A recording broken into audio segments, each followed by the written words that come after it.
extreme workload, very social active as well, patents, divine law, etc. So it's in the metaverse that we're going to speak about today, just about everything that's been pumped into it.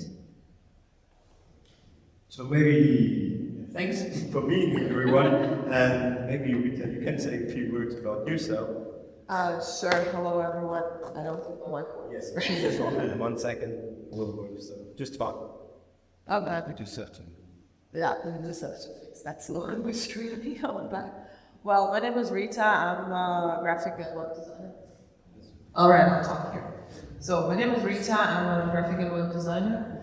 I used to practice myself a little bit with the AR and VR technologies, like just creating awesome filters for Instagram and creating some like VR experience in Unreal Engine and things like that. So just like as a designer, putting my head on this technology going super interesting. And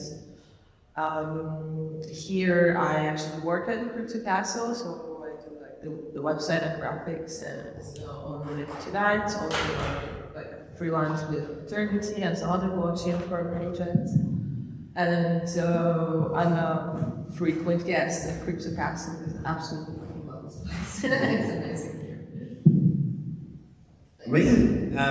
Then let's start a little bit. So our topic is, how do you see AR and VR in 2005? And let's maybe just start right with that question. Oh my god, okay, again. So you're gonna hear everything I said earlier, which means that we still have a long way to go, despite, some enthusiasts. I'm not gonna say I'm not an enthusiast, I love it. But the point is that technology today is not ready, and we do not have the devices that will help us get this AR and mixed reality all together happening. Again, wearing glasses, people who have to wear them is okay, but for the people who don't wear them, it's just like this is not the best advice for them to kind of have is glasses there, and it's not intuitive enough to kind of work with the environment. So I would probably say by 2025 we're still at the infant stage of figuring out, the coverage of the Wi-Fi intended by 2.5, which already now started in China, and see how we can kind of take it further. So we're really slowly moving towards something. I don't know what, but it's going to be something. Well, yeah, right now we have headsets, but in the future it's going to be like contact lenses and maybe some helmets, maybe some like other kind of like weird head tools to, yeah.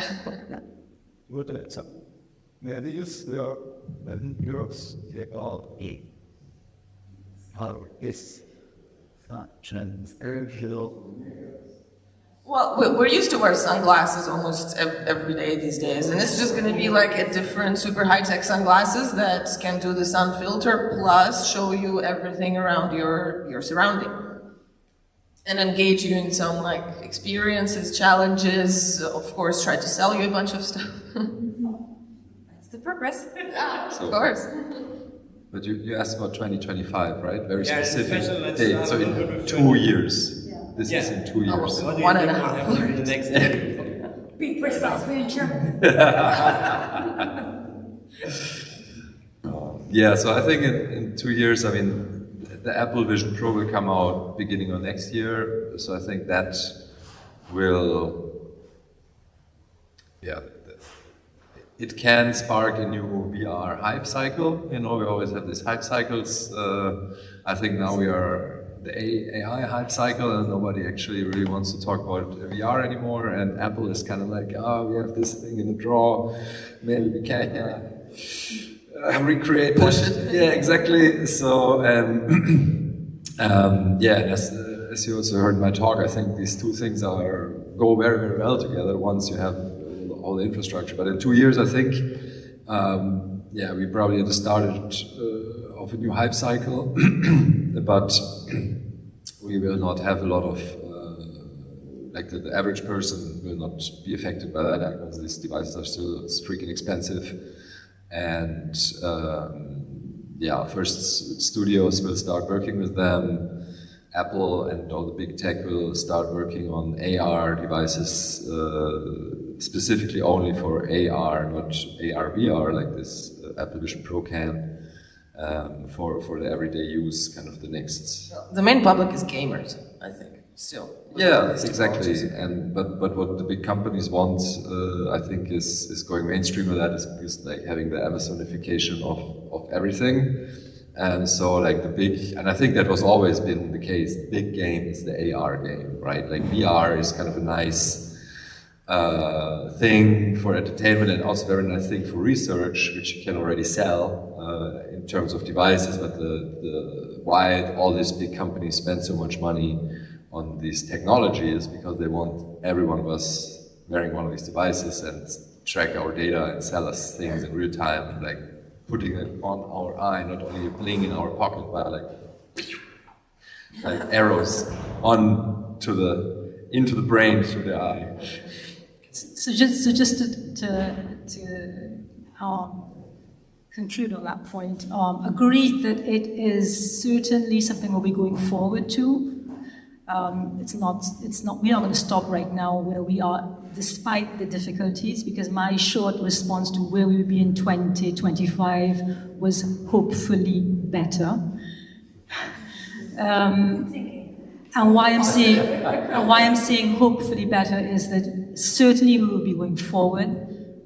That's the information that Rita's giving, Alex and Yasmina, but also there's a time frame, and it's linked to the convergence of all these emerging technologies, and that time frame will not be in a peak period by 2025.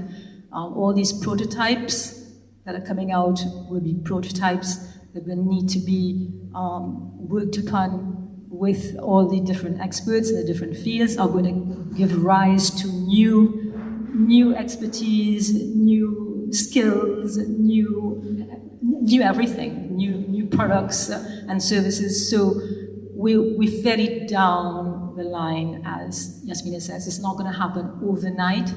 Hopefully better. Why do I say this? Of course, you all know that the basic thing is we have to get all the financial and the venture capitalists back into the metaverse, AR and VR. They have currently abandoned, more or less, the situation. So that's why I'm saying hopefully better. So we really need to push that part in terms of financing of all of this. So basically, why should they all come to AR, VR? What are kind of the main use cases you see like in 10 years, which create like lots of value for companies and like new kind of experiences there? Basically, AR, VR allows us to collect way more data. And what are the most potential like use cases you see there for all that data, and like how kind of concretely this can be applied to our lives? Like when we look at in the like 10 years, how do you expect, like what will be like the main use case for AR, VR from the company side? Like my first answer to that will always be probably porn. Because history proved that like all innovations in tech and entertainment business has been really pushed hard through the porn industry, and it has been the same again, like with EHS, but the internet, but also with VR glasses, how it has happened. So that's a boring answer, even though it's probably true. But yeah, like on top of that, I think I see huge potential in creating together. Actually, having like sandboxes where we kind of can create together in a way we can't today, right? Like with the technology also introduced a bit, like you can already do that on a browser today. Like you draw like a house like really like that, and a tree, and this thing makes it photorealistic in no time. And like standing together in a virtual room and building a sculpture, or like you will just with a few strokes of your hand you will be able to create like amazing, wonderful things. And then also doing that together, I think that will open a whole new spectrum of gaming, entertainment, collaboration, and also social interaction. Besides like all the nightmarish things I showed you on the AR side earlier, which also think gonna be moving forward. I mean, I think these use cases are like the ones which are pretty much on top of the shelf, right? Lower hanging fruit. Like I'm gonna sell you anything you can see, gamify everything, and helping you manipulating yourself through your life. It does already exist. He's It does. still I'm the devil. Oh. But it does already. We have already been manipulated for the last 15 years Oh. in terms of politics, in terms of economy, in terms of healthcare. Always have been. So But I would agree that the entertainment, the plus 18 entertainment, is something indeed that is going to be in the VR, because obviously whoever's watched Blade Runners or any of the sci-fi references would see that it's gonna happen indeed this way. But from the perspective of a purely branding business corporate-wide, I would say two major industries will take over. The first one is sports, because sports brings a lot of money, have a lot of investments in the back. So the more they can sell you in terms of merchandise, in terms of goodies, in terms of everything, they can even resell you anything that you already bought. That's how we watch sports, right? Exactly. So we already started with the NBAs. Obviously, what they are doing right now is having, this in real time interactions on the ground with the players, and this is just the beginning. So imagine the next 10 years, you are in your sofa, on your couch, in your living room, in whatever place, you can be on site playing with them, shaking their hands. So this is where we are going toward. The more you go there, the more you can sell. So let's imagine that tomorrow you go into this NBA or soccer or football's game. So instead of just being watching it on a 2D with this mixed reality, you feel like you're there with the sound, with the smells. And please, I know that you've been raising your hand. Go ahead before you forget your question. So I just wanted to give a short impulse. I think the market now it's military. So on the battlefield in Ukraine, they use it every day. It's a huge hype. So I was invited at the Munich Security Conference this year, and I was introduced to NATO partners, and they are looking for AR technologies right now, and they heavily invest via the Cyber Innovation Hub in Berlin and the Cyber Security Hub in Halle, so it's 50 kilometers away. If you need some contacts, I can bring you to contacts. Thank you. That is really legit. Yeah, I have to confess that the first time ever I tried VR was probably like 10, 11 years ago, was porn.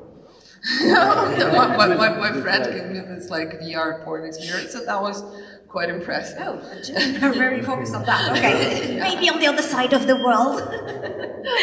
We are more into the entertainment, because talking, for example, to the Amazon Prime people and the Warner Bros. People, we have been invited to consult with them.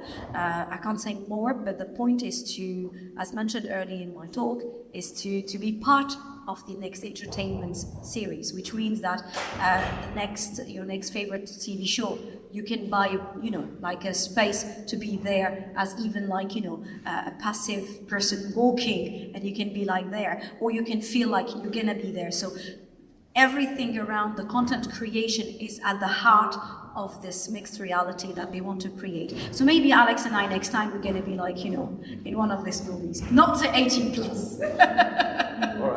So just to complete everything that was said, very interesting, and I agree about the military. It's just not the very immersive. You're not seeing it. It's not visual yet, obviously for confidential reasons, but it's huge.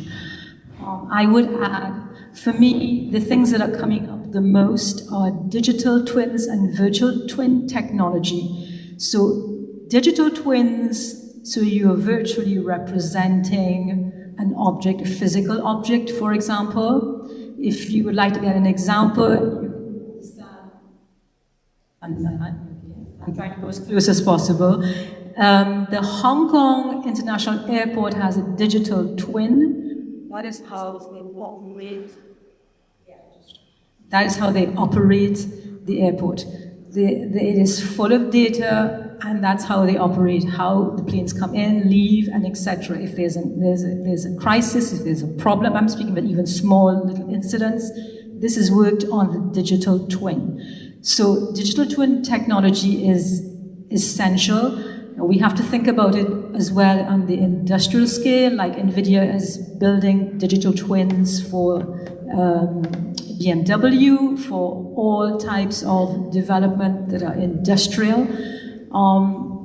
And then we can think about digital twins, not only in that, but in real estate. I have a lot of projects that I advise that are into digital twins for real estate, which means that practically what is happening today and what is the real setback in the real estate is that data is confined in different areas. Different people who have different statuses have the data.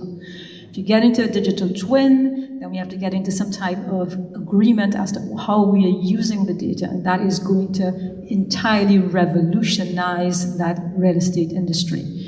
And if we go forward from the digital twin, I want to speak about the virtual twin. So if we have to make a slight difference, I'm not a tech person, I want to say I'm an intellectual property lawyer, but I would like to speak about virtual twin technology. What does it mean? It's like if you're doing a digital twin on a platform, but all the systems are interconnected, which means that all the data and all the needs are interconnected. It's just mind-blowing. And the example that I would like to give you for virtual twin technology is Dassault Systems in France.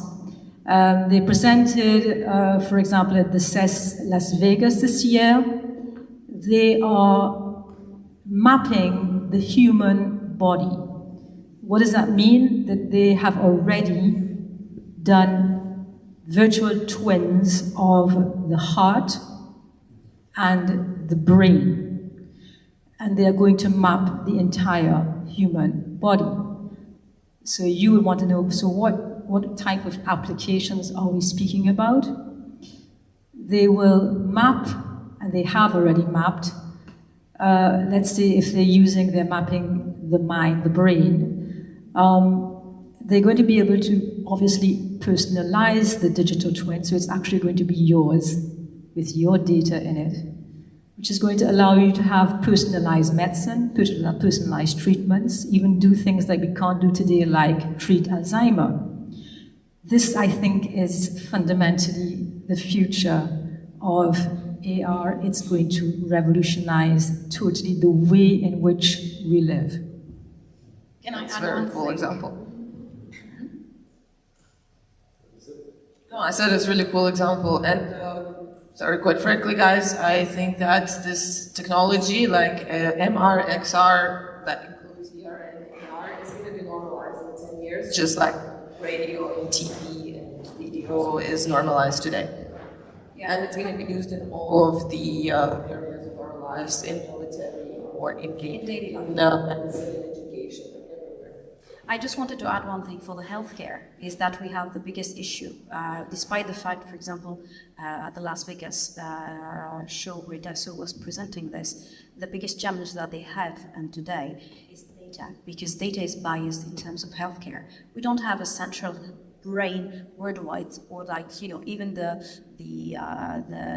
organization, you know, WHO, was it like the International Organization of Healthcare, doesn't have a data of all our medical record because of privacy, because of a lot of issues. So that's why the medicine is not advancing very quickly. And even if you have your own digital twin, it has to have enough data of your ethnicity, where you're living, etc., that will impact. So I think that healthcare, I'll probably have like 2 steps ahead in some ways of the technology, but data is setting them back, you know, 3 steps behind, and that's really the biggest challenge. Just one thing. Agreed. Just my added point of view in that is that maybe we might have two different medical systems, those that have the means to use the AR and VR technology, and of course will be able to use the data net and have extremely good medical treatment, and then the rest of us that maybe won't have that access. So let's come to the next thing, like with digital twins, like we have digital twins of the bodies and stuff, but let's maybe talk digital twins of your brain or yourself. Maybe how do you see the possibilities for that in the future? Like in the TV series Upload, where you can upload your mind after death. Yeah, I mean, technically, if we look at AR glasses, we have kind of a camera there, which films your whole life. We have a microphone, we have way more other data there at the same time. About your character, your interactions, your friends, whatever else. Yeah, so do you see that happening in the near future? Oh well. Yeah, I mean, we know that, of course, this has been like a big dream of humanity since we probably can think eternity, you know, like living forever one way or the other. I mean, there's the companies like Neuralink, Elon Musk, who are like trying to, like having this, saying like, okay, we will have supercomputers soon, and then in order to not be completely worthless, what we can do is steer these computers through our brains, so like exponentiality, and yeah, I think we'll go through different hype cycles there as well. I mean, quantum computing is on the verge, which will probably change everything to an extent that we probably can't imagine at this point. There's also this big question of singularity, so that this moment when the computer's getting more smart than humans. And I think all of these things like good quantum computing and like singularity will probably touch within the next 20 years. And I don't fucking know what they're gonna mean. I mean, I think I'm a bit excited, but I'm also a bit scared. And then, of course, using that computer, this computing power, to kind of like represent, like duplicate certain behavior, which I can forge through big data, because like somebody has been recording their lives for 1 year. I think this will be pretty stunning what these machines will do, and your mom will probably, when she talks on the phone, she will probably not realize if it's you or your avatar. But yeah, but then, you know, you have this whole like, okay, how do we do this whole physicality? Will that be then a robot, or like, you know, like really getting then to the eternity point that you also feel eternal. I think it's more for third persons, right? It's not so much for yourself, it's more kind of like for people who want to interact with you, but you're gone. For them, it will be more interesting than for yourself, I think. So I wanted to say, can I get some good news? Can I get some good news? Because of course, when we speak about AI, we always give all these dystopic and very dramatic indications of what's going to happen. Going back to healthcare, AR and VR is used for something currently in an experimental stage, which are people who have gone through a trauma, and especially coma, when you've lost the use of certain things, that your brain synapses have gone out. Well, they actually use AR, VR to re-stimulate those synapses. And actually, it's been shown that they have put people who have gone through trauma, that are lying on a hospital bed shortly after the trauma. They bring them into AR, VR. And what is happening is that the brain unconsciously is redeveloping the synapses with regard to how they will reconquer their mobility. I mean, I found that was such a beautiful story to tell, because we're not supposed to only tell the bad stories. AR, we all have good things. That was the first message I wanted to bring across. The second thing I wanted to say is, like Alex said, Yasmina, it could be frightening. It's going to creep upon us. It's not all of a sudden going to be Minority Report. It's going to creep upon us. You're going to start saying, let's use our identity. So we're going to copy your irises, in your eye, and then that's going to singularly identify each person, and then that's going to be an opening for all sorts of problems. This is how it's going to creep us. It's the way in which we're going to use the data and the applications. That's why we have to ask ourselves the right questions. It's not going to be all of a sudden something. It's going to be little issues. And I think that's very, very important. I don't know if I could just give a good example.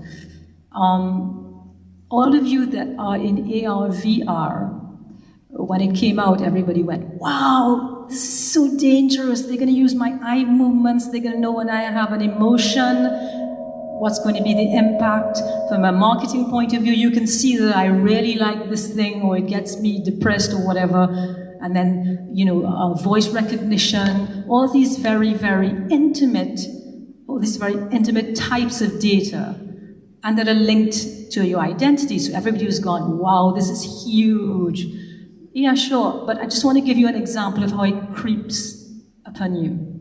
This is a study from Berkeley that came out in February of this year.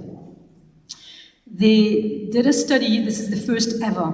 The only studies that have been done with regard to the behavioral study in the AR, VR, metaverse context to date have concerned like 10 people, a dozen, less than 100. Their data set was 55,000 people from a game application. So this is significant feedback. And what I want to bring across to you all is what they have shown is that it is not the irises or the eye movements or the voice recognition that has been a problem. It is simply in the metaverse, the movements that you're going to make, as Alex showed us on the headset, there are the cameras, so you have a movement of your head and then the controllers that you use with your hands. Just those spatial measurements, that's basic data, will prove your digital identity. So let me just go back 2 seconds. What does that mean? It means that by using the data that's coming in, I'm going to be able to know what is your height, because you're moving in space, how tall you are. I'm going to know what's the length of your arm, because you're using your arm in space. I'm going to know if you're right-handed or if you're left-handed. I'm even going to know your gender, because you're going to move differently according to how your body is. I'm going to have huge data upon it. So the conclusion of the study, which I found mind-blowing, is this is sufficient to accurately identify you, just that data. There was a 94% accuracy that came back after, I think, 100 seconds of video streaming. So just to get over the message, this data set was totally dis-anonymized. There was no personal data in the data set. Conclusion, we can establish your digital identity. This means what we speak about RGPD and so data protection. This might not be sufficient in the metaverse. Example. For me, that's hugely this topic. As a lawyer, I go like, wow. What we're trying to say is that we're fighting for something today, And actually, the reality is the way in which the metaverse is done means that we're all going to be tracked. So, yeah, how do you imagine data privacy then? And maybe how can blockchain in the long run help out there to kind of keep our data private? I don't mind. Yeah, I think that this is a question for you. Do you think we have like some kind of data privacy frameworks there, like basically technology built into the whole devices themselves, or that we kind of try to process data locally there, or? No, I mean, I don't know. I mean, what you just said is like, I mean, that's like an issue, you know, and then the question is like, what I also touched upon before, like these big companies who will create these devices, and they will only be big companies creating these devices, they of course will take this data, and I mean, unless you don't use, I mean, the only thing I think you can protect your data is not using one of these devices. And what they then do with this data, I don't know. I mean, or like we know now what they do with it in a way, but in a way we also don't. We have no idea what they're doing with it actually. And I don't know. Like then, like what can blockchain do to protect us there? I think nothing. Like I don't know. It's more kind of like, you know. It's like closing the door and like a fire is coming, you know, it's like it's on a different level. I mean, but what blockchain of course do is like these whole things which already can do in other realms in terms of like, you know, identification and like you know, only submitting a certain data which you actually need. Yeah, I'm not so much knowledgeable about blockchain. Blockchain also relies on stuff like oracles to connect with real world data. So it's not just the blockchain that can like save the world. It's like all the other technologies merging together to create something like truly private and truly safe. And right now we're not there yet, but it would be great if we were. Well, I think that's what can say as users, as consumers, is a shift in the work set. It doesn't work. Obviously, he wants us to stop the planet, but we're still kind of there. But in reality, the technology is just one part of the equation. The biggest part is us. The biggest part is how we are educating the next generation to come. Because we accept a lot of free things. We accepted a website for free, social media for free. All this doesn't come for free because we are the product. We are the end users for them, but we are the product from the behavior, from what we're visiting, what we do, what we like, what content we digest, and you can see it on your social media today, on your feeds. It goes all the way to your personality. So the algorithm is there. The only thing is tomorrow we need from primary school to universities to teach data to our next generation, to tell them, guys, am I allowing you to use my data? Am I not like with the cookies and the GDPR that everybody knows? It doesn't work. I think that the only equation we can add to this is I'm sending you my data. I'm renting you my data. Now, because even if you're paying me $5 or $20 a year, whichever, you put a price on it, company and individual will be more likely to have a wake-up call. Oh, I can sell it. Oh, I can keep it. Oh, that's great. So I have a choice. I'm not only a product, but I have a choice. And that's kind of where I personally believe we should move toward. And that will shift everything around.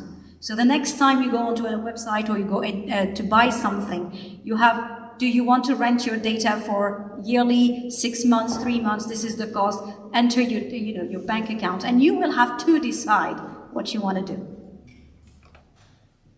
So for blockchain, I think the two aspects that we really need to work on, it's digital identity and obviously data privacy. In both cases, what we're looking at is we have to rethink anonymity. You see, what I'm trying to say is that even law has to rethink it. But the tech people, you have to rethink it. We have to think about what do we really mean by something that's anonymous. Does everything need to be encrypted on the blockchain so that, I won't ever come and say, my name is Casey Jolie. We'd all be encrypted. We're all coming here to say something, and you would probably get information about me, but only the information I want to give you, because the rest, you would get an encrypted vision, but you don't get all the information about me. So I'm controlling my data. This is where Yasmina is coming in on. In the blockchain, we call that zero knowledge proof. So what does that mean is that I'm only declaiming the data that I want to, and the rest of the data you can't know. So I can negotiate a contract with you, but I'm only giving you the information that I need to give you exactly for that contract and nothing else. So those are the ways we have to start thinking, rethinking anonymity totally, and also having all this protection as to zero knowledge proof, so that only the data, which is the principle of GDP, which is minimization, only the necessary data is given, not all your data, but only the necessary data. And what Yasmina said was fundamental. Who has access to it? And what type of use and purposes can be made of it? Just one question. Yeah, let's maybe open it for questions. How long do you have left? How time is it? It's 11:26. Okay, I have more like 10, 5 Okay, so So the question is, what kind of technology would you use for creating credentials, and what kind of credentials you would use for zero knowledge? Online part. Okay, so the question of credentials in the blockchain right now are huge. It's not particularly clear right now. It's what they call ID as sovereignty right now, and listen, everyone is working on that currently with regard to exactly how we have to use ID. What are the components that constitute ID? This is why WorldCoin has used the iris. Everyone's heard about WorldCoin. They just brought out this new cryptocurrency that's going to be linked to an application, and it's going to be linked to your iris, and that's going to be the identity, because the iris is 100% accurate in terms of identity. That's one of the big problems today. So it's what are the accurate components are we going to use, and how are we going to get those credentials? Nothing. There's not one standard, no prevalent standard today. Many companies are working on digital identity, and the question of sovereignty is a huge question, because obviously I don't think anybody has lost the idea that your ID comes from the state, doesn't it? So I don't think we're going to let any private provider work on such essential issues. So there's a huge problem about sovereignty and the state and how they work with identity and this whole question of digital identity. So it's not going to be a simple question. That's just what I want to say. Maybe I want to add something quickly. Like there's, I don't know all the terminology, but there's, for example, a platform called Open Master Seed from the MIT, which is kind of working on that, like you only get that information what you need for a certain transaction, right? So like whatever, and this is kind of a key principle, keyhole principle, where you say like, okay, I need this in order for you to whatever rent you that car. I need these three things, and I only need to know: do you have a driver's license? Are you whatever, and then I only get to know these three things, and then you can rent a car. Maybe car rental is a bit of a bad example because it implies a lot of other things. When you go for a job work, you only need for job application to know if I have competence, basic information, Right. everything about me. Exactly.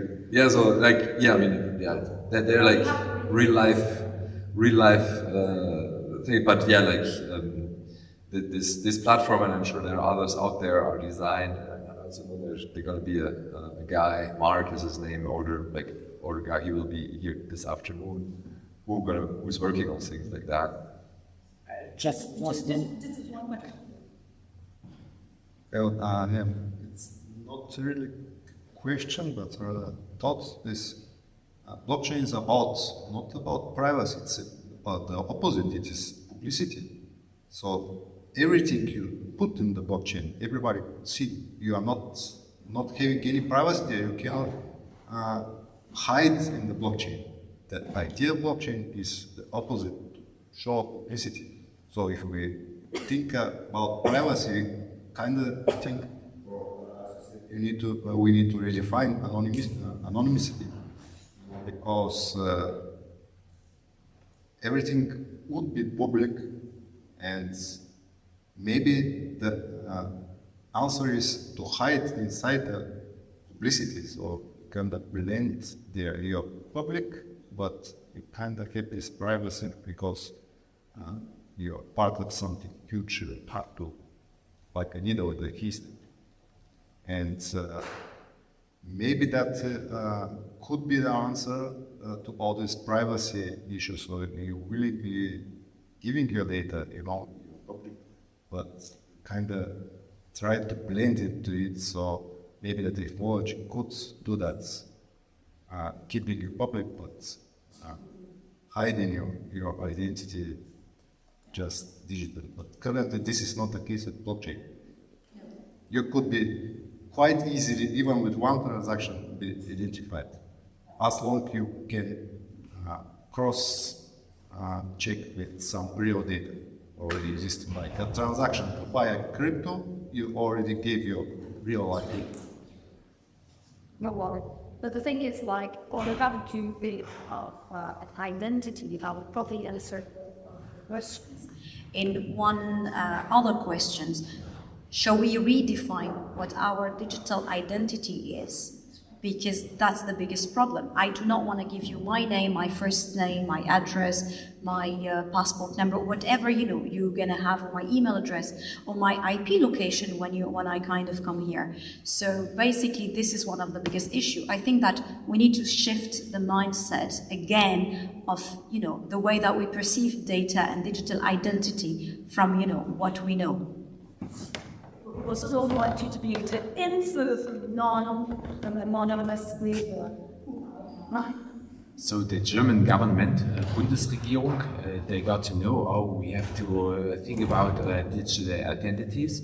So they supported research and development in that 2 or 3 years ago. So there are 4 projects, ID Union, ID Ideal, SDIK and WANS. So in Germany, who are focusing on their topics. I work in the SDIK, self-sovereign identities in the region of Karlsruhe, with the Research and Development Forschungszentrum Informatics in Karlsruhe, FZI. And I am the project manager for the branch of building and construction. And so if you have got any questions about that, you can ask me, or you can go to the internet, Schaufenster, Schaufenster digitale Identitäten. So, and just ask me. Thank you. I just want to ask and answer to his question about the digital identity. We have to distinguish the identification from granting, because to be granted to some services, I don't need to identify myself. I just need to demonstrate that I am granted to that services. So I will talk extensively about this tomorrow. I will have a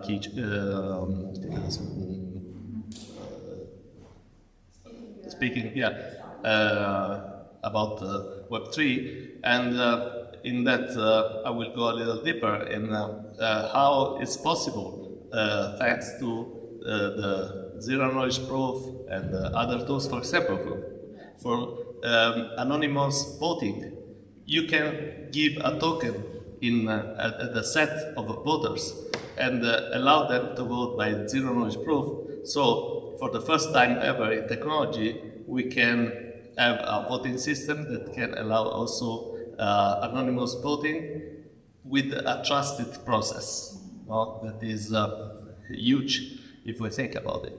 And also, for example, if we have asymmetric cryptography, I can just demonstrate with my digital signature to be allowed on some services that are connected to my public key. So, and all of this is not just blockchain.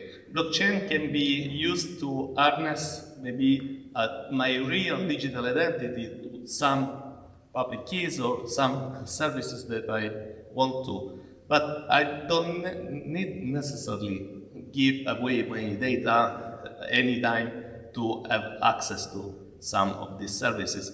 More than this, we can use, for example, just imagine as a decentralized Facebook. I can put my information encrypted into my blog, let's call it like this. And in the moment I have my friend list that is also that.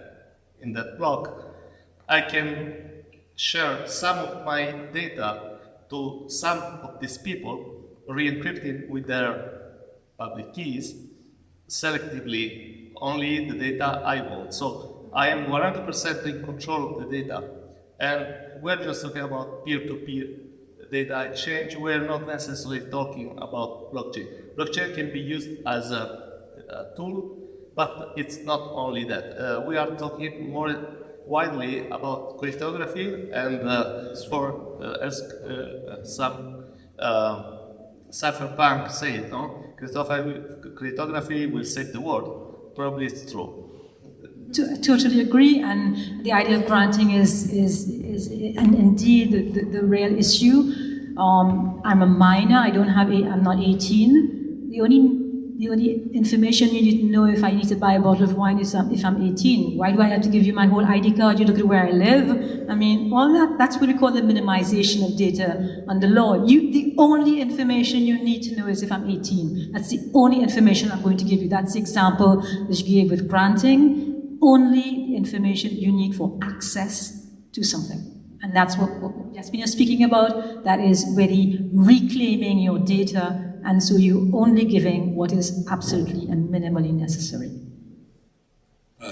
Okay, I would say let's conclude the discussion here, and maybe discuss later in person or you're leaving.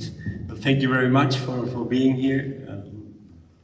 And then right now I think there's a little break, and then we continue later. Thank you very much. Thank you.